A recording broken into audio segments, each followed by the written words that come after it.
This video and all other videos on this channel are for entertainment purposes only. The content of this video and all other videos on this channel are the opinions of the creator only and do not constitute legal, trading, investment, or financial advice of any kind. Investing carries a high level of risk and the majority of retail clients lose money. Do not invest any capital unless you understand the risks and you are prepared to lose it all. Alright, hello and welcome to Camel Finance. I'm your boy Camel and welcome back to the single most repetitive YouTube channel on the platform. Today I actually wanted to, for once, deviate away. I think what I want to do today is have a little bit of a rest day. Now, I don't believe in true days off or rest days. I believe more in reduced workload or increased fun. So that's what we're going to try to do today. Because frankly, I'm probably as sick of saying we're going to continue to do this, find a cycle low and go, as you probably are of hearing it. Now, I know consistency in a YouTube channel is good, but really, can we add any more value? Can we continue to just keep saying the same things? I don't really think there's any point in this. So I think what we'll do instead is try to look at some news, have a bit of spitballing and speculation, and then I'm going to check in on some on-chain data and some top projections and just kind of remind ourselves where we are in the bigger picture. Okay, try to increase the fun, decrease the seriousness. I don't think we need to be that serious at the moment. I don't think it's as deep as many people are making it, frankly. Okay, I think we've been saying the same things. The market, we clearly have a good read on, at least for now, until something changes. We clearly, I think, are doing better than most people out there. The reality is, okay, we're still going sideways. We're still on our way to a cycle low. There's no changes. As and when something changes, I, of course, will let you know. But I think today, we're going to kind of take a little day off, stretch out, take some deep breaths, do whatever it takes to relax, okay, and protect our mental energy, protect our prana, so that we can be in a position of power ready to capture this cycle low once it shows up. If we allow everyone else's negativity to drag us down, if we allow all these top callers and doom posters to get us to panic sell right into a weekly cycle low, okay, none of that is conducive to success in these markets. So we need to objectively observe everyone else losing their marbles, losing their minds, infighting, doom posting, all of that stuff, and we will just continue to let the cycle low flush the sentiment, ready to catch hold of it as and when something changes. So as ever, I'll update you when I have something to say on this matter. But today, I think we're going to just zoom out a little bit, relax, put our feet up, and take a kind of active recovery rest day here. Also, tomorrow,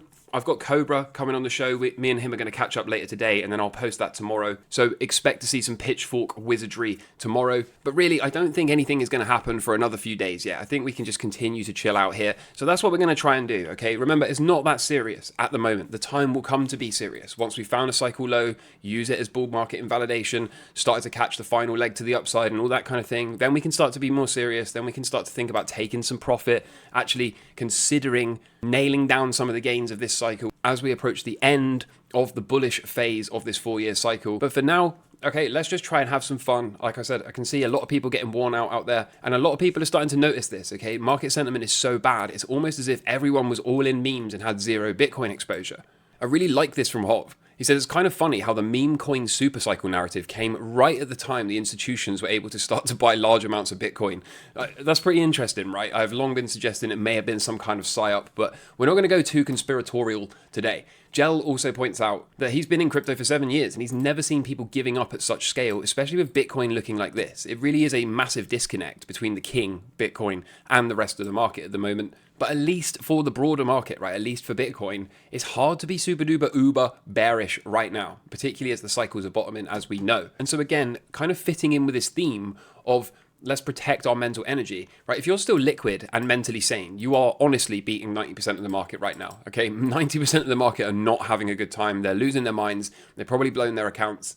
So again, let's really focus on protecting that energy and waiting for the quality setups to come to us. FOMO finder starting to slip towards uncertainty. I can see a bunch of people a bit confused that this needle can move around quite a bit intraday, but remember how it's calculated, right? They use funding rate and futures premiums, and so that can ping around a little bit, but you check in on it roughly once a day, roughly around the same time, and it will give you a reasonably accurate reading. So as predicted, you know, we're going to start to see this move to the downside a little bit, move to the left-hand side as we approach that weekly cycle low. Hopefully what we can get here is a bit of a flash into purple, as I keep saying, and we are slowly but surely morphing from this kind of red and yellow down towards yellow and purple. So it's doing the right kind of thing. We're looking for something akin to this, right, as we get to that weekly cycle low, as I'm sure you know. Now, under the hood, this is where the fun begins, because whilst retail are scared, okay, whales are buying like never seen before this cycle. Have a look how much bigger this purple is compared to the rest of this cycle. Okay, so whilst everyone is trying to call tops here and getting really upset about it, the reality is the big boys are not yet done. And it's not just the OG big boys, okay, because new whales, as denoted by the purple in here, are also stepping into this market in size right around this current 100k-ish base. So again, zooming out, bigger picture perspective, okay, things don't look so bad, at least to this weird camel on the internet. Under the hood, there's plenty of narrative out there to go around, particularly to help us find a weekly cycle low and append a narrative to explain away the upside price action. For example, the Utah Strategic Bitcoin Reserve Bill has just advanced to Senate for approval. And it's not just Utah, okay, we've also got a strategic reserve being proposed in the Texas Senate as well, okay? So one by one, the dominoes are beginning to fall, the narrative is certainly being laid. And we've even seen things like this. This was, to me, more exciting than the strategic reserve idea. Google Web3 leads are in the process of working to improve Bitcoin wallets. And their goal is that users can log into wallets using Google and trade Bitcoin straight on the Google platform. I mean, that is absolutely massive. So again, things don't look so bad, right? Despite the sentiment, despite a lot of people getting upset with things, I think we can continue to remain positive. I also found this is somewhat of a cherry pick metric. I'm going to explain this, right? But the 4-year rolling CAGR, compound annual growth rate, continues to decline for Bitcoin. It's now at just 14%, which is the lowest it's ever been. If we just take this at face value for the sake of argument at the moment, okay, this for me shows the importance of at least taking some profit in the major 4-year cycle. If you can buy somewhere towards the lows and you can miss the bottom by 20 or 30 or even 40%, it doesn't really matter, and sell somewhere close to a top, and again, you can miss the top by 20, 30 or 40%, then you can still massively, and I do mean massively, outperform this CAGR metric. But given that this is a 70 volt asset, meaning it draws down 70% in a bear market, okay, allowing yourself to take 50, 60, 70+% bear market declines absolutely destroys your long-term performance. And so I'm still very much an advocate for this, okay? Even where we are in the current cycle, just getting in somewhere close to the bottom and getting out somewhere around here still yields almost 500% in just a couple of years. Okay, significantly above 15% CAGR. And so I know a lot of people and a lot of narrative out there is diamond hands, hold it forever, okay? But just consider how much more you can improve your performance by getting in somewhere approximating the lows and getting out somewhere approximating the top. Now, in full transparency, okay, this is somewhat of a cherry pick metric because it's a rolling 4-year CAGR. If we do get a weekly cycle low and a big push to the upside, this will certainly increase to the upside. And if we currently have a bit more of a zoomed out perspective, okay, the 1-year CAGR, it's 103. You can see 109 for the 2-year. Moving out to 6-year, 73%, 8-year, 78%. Okay, so the more we zoom out, okay, the less we cherry pick the data, the better the CAGR is. But again, every single one of these numbers, I can totally and utterly smoke simply by having an understanding of the 4-year cycle low, okay, and getting out somewhere close to the top, as defined by 30 or even 40% down from the all-time high, okay? Wherever the ultimate top for the cycle is, you can afford to miss it by about a third and still miss the bottom by a third and massively outperform these numbers. So it's not for everyone, okay? And by no means am I telling you you should be dumping your whole stack or anything like that. But I am simply saying, as this market cap increases, it's only reasonable to expect CAGR to decrease. And thus, if you want to have super performance out of the cycle, I do believe you do need to at least take some profit on the way up. So again, worth considering, particularly because we know Camel's plan, right? Weekly cycle low, double, and take some profit. And there's a good reason for that. It's because I truly understand the implications of CAGR. So now, as promised, I'm going to pull up a whole heap of on-chain data and kind of future top projections. And for sport and for enjoyment, we're going to have a look at a little bit more of a longer-term outlook for Bitcoin and just see if we can find anything. And whether that stuff is useful or just for fun is to be determined, but we're going to have a look and see if we can enjoy our little time off here. So in no particular order, let's kick things off with Bitcoin's long-term power law. And so you can see that we get a support in red here, okay, a linear regression fit in green, and a resistance at the top. And it tells us that if we were to make it to the top of this band, okay, if we were to get a touch of resistance in purple at the top, it could be somewhere around 404,000. And of course, this is moving. So the longer this bull market runs, the higher that top goes. Notice as well, the only time we didn't hit it was back here, okay?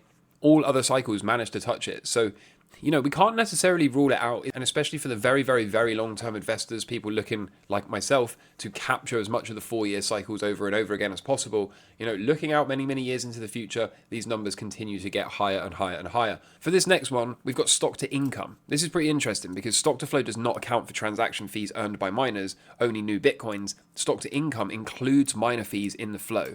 And stock to flow only uses data until March 2019 versus stock to income, which is regenerated every day. Right into that weekly cycle low, we are at the lower bound. Dragging this out to about October of 2025, you can see we've got an upper band of around 700k, a 350 game midline, and 175k is the lowest estimate. So again, that lower estimate fits with a weekly cycle low and double, doesn't it? And we may even get another weekly cycle low and double out of the following weekly cycle, which would easily take us to that 350k midline. I know these numbers seem crazy to a lot of people, but I like to think of it this way. If this thing is to just move down from here, okay, I think that would look more of an outlier than if it just was to pump straight up to 180k from here, right? I think that would just look more reasonable than that. But to each their own, perhaps I'm very biased. We've also got the meme rainbow chart, okay? I'm not going to take this one too seriously for obvious reasons. But again, you can see we're well contained within this. We're nowhere near the extreme overhead levels. And here we've got a slightly better, but still very memey, modified rainbow chart. This uses a halving price regression.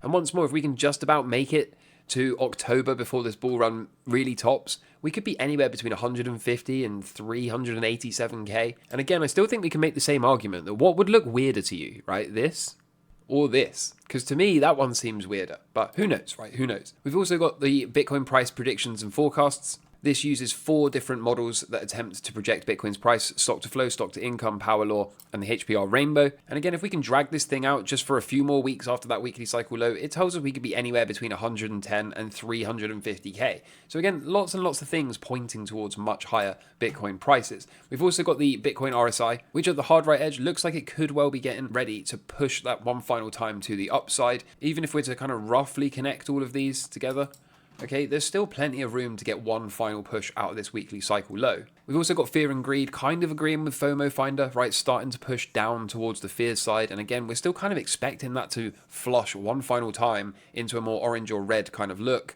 just like we typically see at all the other weekly cycle lows. So moving from green to yellow, that's going in the right direction. We can maybe get orange or red into that weekly cycle low, and happy days again. A lot of people really like this price cycle. I'm not the biggest fan of it, to be honest, but undeniably, okay, again, more confidence to suggest if we can hit the upper bound, which is the SMA 350-day times 2, we could be right around that 150k neighborhood. So not too bad. They also note, there's no sign of a cross there either. There's quite a lot of space, especially if I do this.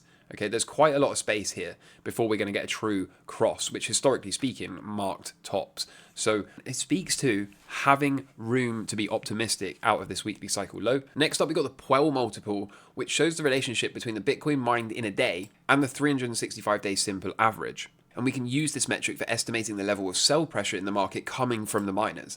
And again, when we scroll up and take a look at this, at the hard right edge, it looks nothing like the elevated levels seen at prior tops, does it? Even if we're to do our best and try to draw a resistance line across the top, okay, you can see, and again, this was obviously a much weaker bull run than prior ones that we've seen, tells me at least that there's still plenty of space to the upside here. So time will tell.